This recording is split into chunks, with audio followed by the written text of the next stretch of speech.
குருச்சரணம் Bangalore ரேக்கி meeting வரும் 27, 28 சனி ஞாயிறு தேதிகளில் பெங்களூரில் ரேக்கி மீட்டிங் நடைபெற உள்ளது. நீண்ட நாட்களுக்கு பிறகு நம் அம்மா டாக்டர் மீனாட்சியே MBBS DU அவர்கள் தலைமையில் நடைபெற உள்ளது. நேரடியாக அம்மா தீட்சை கொடுக்க உள்ளார்கள். புதிதாக ரேக்கி 1, 2, 3, 4 தீட்சை பெற ஆர்வமுள்ளவர்கள் நேரடி தீட்சை பெற்றுக்கொள்ளலாம்.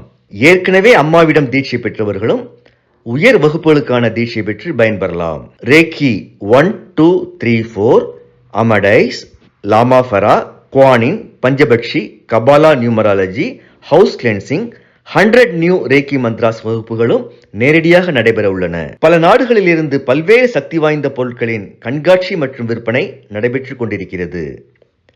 நம் அம்மாவின் கைகளால் பொருட்களை பெற்றுக்கொள்ளலாம். அம்மாவின் நேரடி ஆசி பெற இது ஒரு அரிய சந்தர்ப்பம். முன்பதிவு மிக மிக அவசியம்.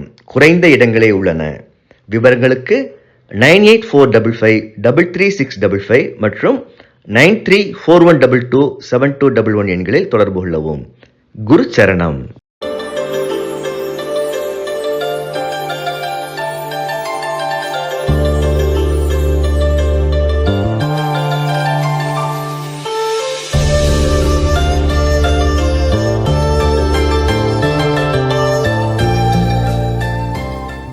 குருச்சரணம். இதை பார்க்குற எல்லா செல்லங்களும் எல்லா வளங்களையும் பெற்று நீடூறி வாழணும்னு அம்மா வேண்டிக்கிறேன். இன்னைக்கு முக்கியமான விஷயம் பேசுகிறேன். 2 விஷயம் அருவருப்பாக இருக்கும். ஏன் 3 விஷயம் சொல்லலாம். ஒன்று எலி, 2வது பல்லி, 3வது கரப்பாம்பூச்சி. இந்த 3 பார்த்தீங்கன்னா இத்தனைக்கும் நான் கரப்பாம்பூச்சியவே அறுத்து பார்த்துருக்கேன். நான் அதெல்லாம் அந்த காலத்தில் ஃபஸ்ட்டு கூட நான் கரப்பாம்பூச்சியை டைஜஸ்ட் சிஸ்டம் எடுத்து வச்சு என்னை எக்ஸாமில் சொல்லி போனார். சச்ச ஒரு பியூட்டிஃபுல் டிசெக்ஷன் அப்படின்னு சொன்னார். நான் தான் ஃபஸ்ட்டு வாங்கினேன். அது ஒன்று. ஆனால் இப்போ கரப்பாம்பூச்சானே அருவருப்பாக்கு. பள்ளி அதுக்கெல்லாம் பயப்படுவோம். தேவையே இல்லை பள்ளி பயப்பட. ஆனால் ஒரு அருவருப்பில் பயப்படுவோம். அதான் உண்மை இல்லையா?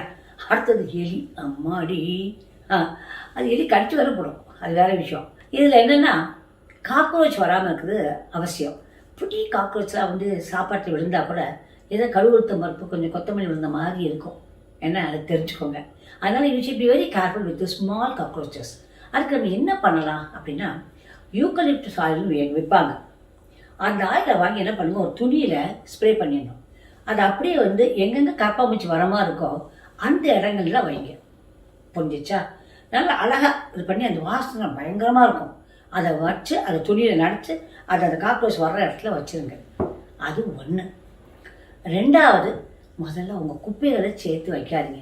அதுவும் சமயக்கட்டில் குப்பை கேட்கவே வேண்டாம். எல்லாருக்கும் டப்புன்னு அங்கே கீழே போட்டு போட்டு போட்டு உங்கள் குப்பைகளை அவ்வளோ வச்சுருப்பீங்க. குப்பைகளை சேர்க்காம பார்த்துக்க வேண்டியது ரொம்ப முக்கியம். அது நெகட்டிவ் எனர்ஜி ஆல்சோ. அது 1. 2வது, சாப்பாடு பாத்திரம். இதை எத்தனையோ தடவை சொல்லியிருக்கிறேன். எந்த காலம் கொண்டும் ஜிங்கில் உங்களுடைய சாப்பாடு பாத்திரம் கிடக்கக்கூடாது. பர்டிகுலர்லி இந்த நைட்டில் நீங்கள் அதை போட்டு வச்சு மறுநாள் காலையில் துறக்கினால் கண்ணுகளா ஸ்பிரிட்ஸ் வரும். இது சத்தியமான உண்மை நான் சொல்கிறது. அந்த வீட்டில் எந்த காலம் ஒன்று செல்வம் நிற்காது. 10 பாத்திரத்தை தொலைக்கிட்டு எத்தனை மணி ஆனாலும் சரி, அது ராத்திரி 1 மணி ஆனாலும் சரி, தொலைக்கி வச்சுட்டு நீங்கள் எல்லாரும் படுக்கணும். That's a rule I am telling. சரி, அடுத்தது என்ன பண்ணணும் அப்படின்னா கொஞ்சோண்டு நம்ம காபி தூள் இருக்குல்ல, அதை நல்லா ஒரு கிண்ணத்தில் அடைச்சிட்டு அதில் கிராம்பு இருக்குல்ல, அதை குச்சா அப்படி குத்தி வச்சிடணும். குத்தி வச்சிட்டிங்களா?